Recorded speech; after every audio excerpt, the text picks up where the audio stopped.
நம்ம முதலமைச்சர் ஊட்டியில பேட்டி கொடுக்கும்போது தமிழ்நாட்டுல கடந்த கால ஆட்சியில யாரு விளையாட்டுத்துறை அமைச்சர்னு தெரியுமா, ஆனா எங்க ஆட்சியில கேட்டு பாருங்க எல்லாருக்கும் தெரியும்னு சொல்றாரு. சரியாதானப்பா சொல்றாரு.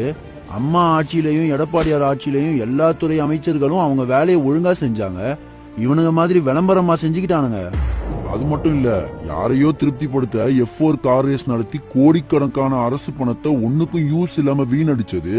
அப்புறம் செஸ் ஒலிம்பியாடுக்கு தனக்கு வேண்டப்பட்டவருக்கு விளம்பர கான்ட்ராக்ட் கொடுத்து மக்கள் பணத்தை விரயம் பண்ணதுன்னு நம்ம தமிழ்நாட்டு மக்களிடம் இந்த திருட்டு திமுகவின் இளவரசர் ரொம்ப பாப்புலரு. அதனால மக்களுக்கு அவர் நல்லா தெரியும்னு முதலமைச்சர் சொல்வது சரிதான். அது மட்டுமா, நாச்சியப்பன் பாத்திர கடையில வாங்கின கோப்பைய காமிச்சு இது ஒலிம்பிக் கோப்பைன்னு ஒருத்தன் ஏமாத்தினான் பாரு, அதுதான் ஹைலைட். எங்க பாட்டி ஒரு பழமொழி அடிக்கடி சொல்லும், எழவும் தெரியாது எட்டும் தெரியாதுன்னு. அது இவனுங்களுக்கு பக்காவா பொருந்தும்.